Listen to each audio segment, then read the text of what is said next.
नमस्कार बंधुओं, आप सुन रहे हैं जयशंकर प्रसाद की कहानी मधुआ। आप इस कहानी को कहाँ से सुन रहे हैं हमें कमेंट करके अवश्य बताना। आज 7 दिन हो गए, पीने को कौन कहे छुआ तक नहीं। आज 7वां दिन है सरकार। तुम झूठे हो, अभी तो तुम्हारे कपड़े से महक आ रही है। वह वह तो कई दिन हुए, 7 दिन के ऊपर कई दिन हुए। अंधेरे में बोतल उड़ेलने लगा था, कपड़े पर गिर जाने से नशा भी न आया।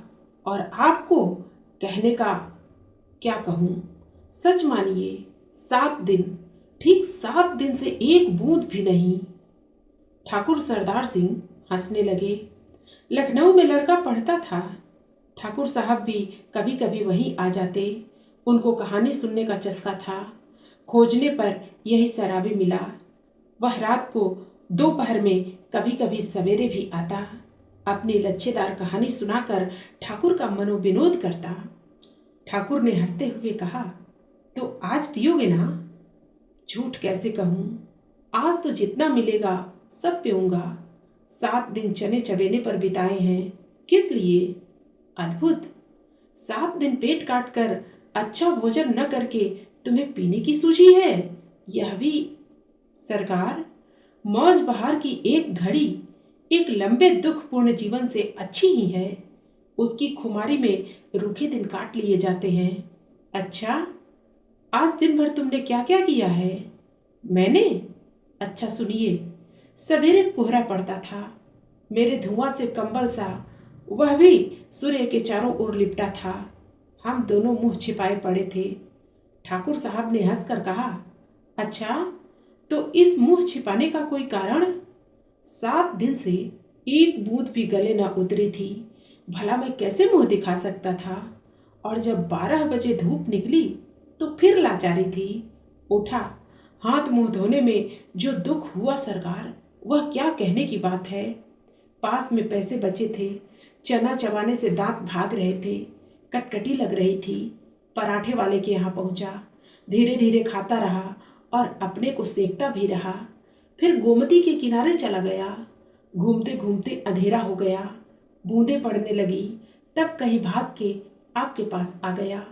अच्छा, जो उस दिन तुमने गडरिये वाली कहानी सुनाई थी, जिसमें आसफुद्दौला ने उसकी लड़की का आंचल भुने हुए भुट्टे के दाने के बदले मोतियों से भर दिया था, वह क्या सच है? सच?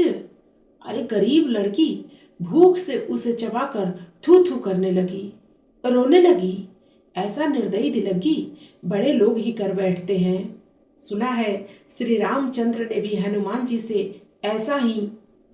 ठाकुर साहब ठठाकर हंसने लगे, पेट पकड़कर हंसते हंसते लौट गए। सांस बटोरते हुए संभल कर बोले, और बड़प्पन किसे कहते हैं? कंगाल तो कंगाल, गधी लड़की, भला उसने कभी मोती देखे थे? चबाने लगी होगी। मैं सच कहता हूं, आज तक तुमने जितनी कहानियां सुनाई सब में बड़ी टीस थी। शाहजादों के दुखड़े, रंग महल की अभागिनी बेगमों के निष्फल प्रेम, करुण कथा और पीड़ा से भरी हुई कहानियां ही तुम्हें आती हैं। पर ऐसी हंसाने वाली कहानी और सुनाओ तो मैं अपने सामने ही बढ़िया शराब पिला सकता हूँ। सरकार, बूढ़ों से सुने हुए वे नवाबी के सोने से दिन, अमीरों की रंग रलियां, दुखियों की दर्द भरी आहें, रंग महलों में घुट घुट कर मरने वाली बेगमें अपने आप सिर में चक्कर काटती रहती हैं। मैं उनकी पीड़ा से रोने लगता हूँ। अमीर कंगाल हो जाते हैं, बड़े बड़ों का घमंड चूर होकर धूल में मिल जाता है, तब भी दुनिया बड़ी पागल है।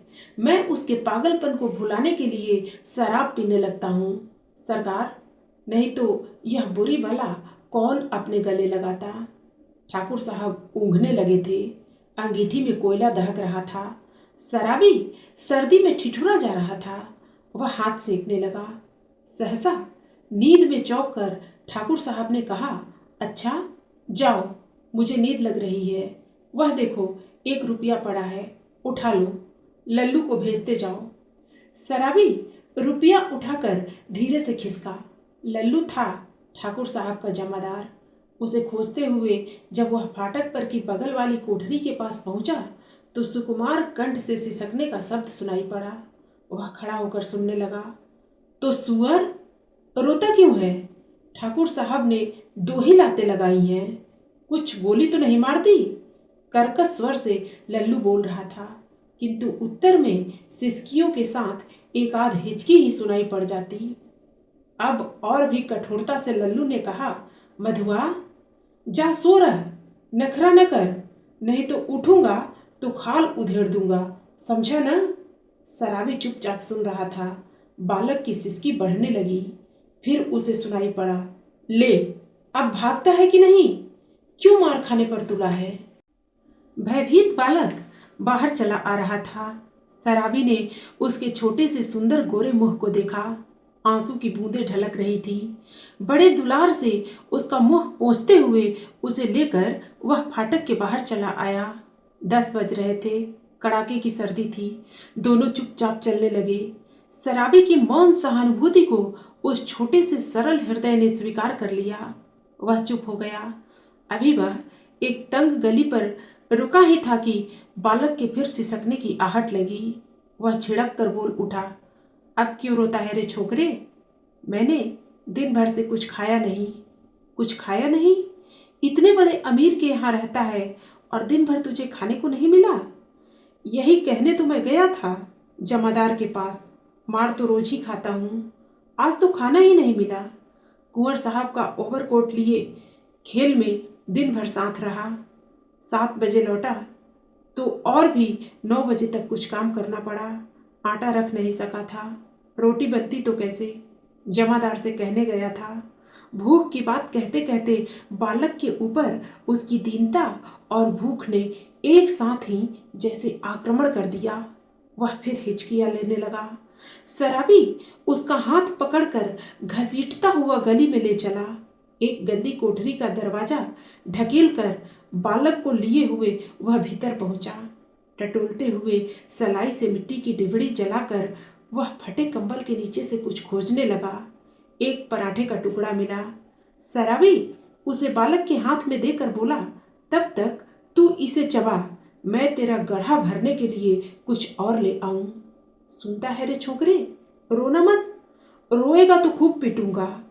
मुझे रोने से बड़ा बैर है, पाजी कहीं का, मुझको भी रुलाने का। शराबी गली के बाहर भागा। उसके हाथ में 1 रुपया था। 12 आने का एक देसी अद्धा और 2 आने की चाय, 2 आने की पकौड़ी, नहीं आलू मटर, अच्छा न सही 4 आने का मांस ही ले लूंगा। पर यह छोकरा, इसका गड्ढा जो भरना होगा, यह कितना खाएगा और क्या खाएगा? ओह, आज तक तो कभी मैंने दूसरों के खाने का सोच विचार किया ही नहीं। तो क्या ले चलूं? पहले एक अद्धा तो ले लूं। इतना सोचते सोचते उसकी आंखों पर बिजली के प्रकाश की झलक पड़ी। उसने अपने को मिठाई की दुकान पर खड़ा पाया। वह शराब का अद्धा लेना भूलकर मिठाई पूरी खरीदने लगा। नमकीन लेना भी न भूला। पूरा 1 रुपए का सामान लेकर वह दुकान से हटा। जल्दी पहुंचने के लिए एक तरह से दौड़ने लगा। अपनी कोठरी में पहुंचकर उसने दोनों की पांत बालक के सामने सजा दी। उसकी सुगंध से बालक के गले में एक तरावट पहुंची। वह मुस्कुराने लगा। शराबी ने मिट्टी की गगरी से पानी उड़ेलते हुए कहा, नटखट कहीं का, हंसता है? सोधी बांस नाक में पहुंची ना, ले खूब ठूस कर खा ले। और फिर रोया कि पीटा। दोनों ने बहुत दिन पर मिलने वाले 2 मित्रों की तरह साथ बैठकर भरपेट खाया। सीली जगह में सोते हुए बालक ने शराबी का पुराना बड़ा कोट ओढ़ लिया था।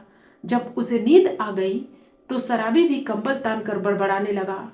सोचा था आज 7 दिन पर भरपेट पी कर सोऊंगा, लेकिन यह छोटा सा रोना पाजी न जाने कहां से आ धमका। एक चिंतापूर्ण आलोक में आज पहले पहल शराबी ने आंखें खोलकर कोठरी में बिखरी हुई दरिद्र की विभूति को देखा और देखा उस घुटनों से ठुड्डी लगाए हुए निरीह बालक को। उसने तिल मिलाकर मन ही मन प्रश्न किया, किसने ऐसे सुकुमार फूल को कष्ट देने के लिए निर्दयता की सृष्टि की। आह रे नियति, तब इसको लेकर मुझे घरबारी बनना पड़ेगा क्या? दुर्भाग्य, जिसे मैंने कभी सोचा भी न था। मेरी इतनी माया ममता, जिस पर आज तक केवल बोतल का ही पूरा अधिकार था, इसका पक्ष क्यों लेने लगी? इस छोटे से पाजी ने मेरे जीवन के लिए कौन सा इंद्रजाल रचने का बीड़ा उठाया है? तब क्या करूं? कोई काम करूं? कैसे दोनों का पेट चलेगा? नहीं, भगा दूंगा इसे। आंखें तो खोले। बालक अंगड़ाई ले रहा था। वह उठ बैठा। शराबी ने कहा, ले उठ, कुछ खा ले, अभी रात का बचा हुआ है, और अपनी राह देख। तेरा नाम क्या है रे? बालक ने सहज हंसी हंस कर कहा, मधुआ। भला हाथ मुंह भी न धोऊं और जाऊंगा कहाँ? आह, कहाँ बताऊं इसे कि चला जाए? कह दूं कि भाड़ में जा? किंतु वह आज तक दुख की भट्टी में जलता ही रहा है। तो वह चुपचाप घर से छल्लाकर सोचता हुआ निकला, ले पाजी, अब यहाँ लौटूंगा ही नहीं, तू ही इस कोठरी में रह। शराबी घर से निकला। गोमती के किनारे पहुंचने पर उसे स्मरण हुआ कि वह कितनी ही बातें सोचता आ रहा था, पर कुछ भी न सोच सका। हाथ मुंह धोने लगा। उजली धूप निकल आई थी। वह चुपचाप गोमती की धारा को देख रहा था। धूप की गर्मी से सुखी होकर वह चिंता भुलाने का प्रयत्न कर रहा था कि किसी ने पुकारा, भले आदमी, रहे कहाँ? सालों पर दिखाई पड़े, तुमको खोजते खोजते मैं थक गया। शराबी ने चौंक कर देखा। वह कोई जान पहचान का तो मालूम होता था, पर ठीक ठाक न जान सका। उसने फिर कहा, तुम ही से कह रहे हैं, सुनते हो?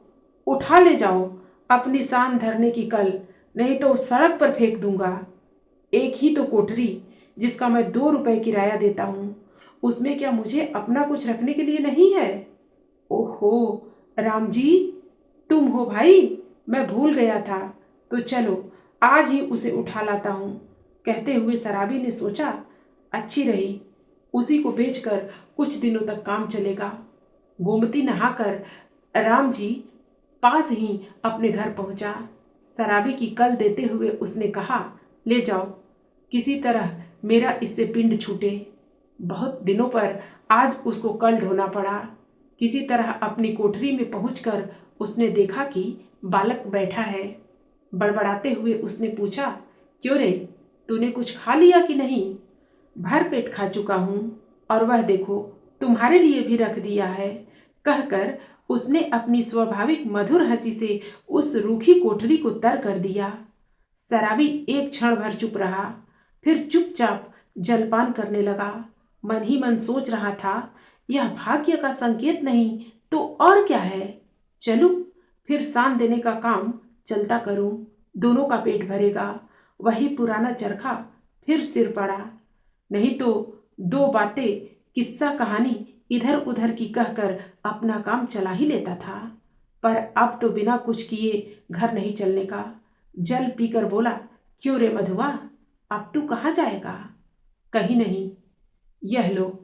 तो फिर यहाँ जमा गाड़ी है कि मैं खोद खोद कर तुझे मिठाई खिलाता रहूँगा? तब कोई काम करना चाहिए। करेगा जो कहो। अच्छा, तो आज से मेरे साथ साथ घूमना पड़ेगा। यह कल तेरे लिए लाया हूँ। चल, आज से तुझे शान देना सिखाऊंगा। कहाँ? इसका कुछ ठीक नहीं। पेड़ के नीचे रात बिता सकेगा ना? कहीं भी रह सकूंगा, पर उस ठाकुर की नौकरी न कर सकूंगा। शराबी ने एक बार फिर स्थिर दृष्टि से उसे देखा। बालक की आंखें दृढ़ निश्चय की सौगंध खा रही थीं। शराबी ने मन ही मन कहा, बैठे बिठाए यह हत्या कहाँ से लगी? अब तो शराब न पीने की मुझे भी सौगंध लेनी पड़ी। वह साथ ले जाने वाली वस्तुओं को बटोरने लगा, एक गट्ठर का और दूसरा कल का, 2 बोझ लिए हुए। शराबी ने पूछा, तू किसे उठाएगा? जिसे कहो। अच्छा, तेरा बाप जो मुझको पकड़े तो? कोई नहीं पकड़ेगा, चलो भी। मेरे बाप कभी के मर गए। शराबी आश्चर्य से उसका मुंह देखता हुआ कल उठाकर खड़ा हो गया। बालक ने गठरी ला दी। दोनों कोठरी छोड़कर चल पड़े। अभी आप जयशंकर प्रसाद की कहानी मधुआ सुन रहे थे। फिर मिलते हैं अगली कहानी के साथ। धन्यवाद।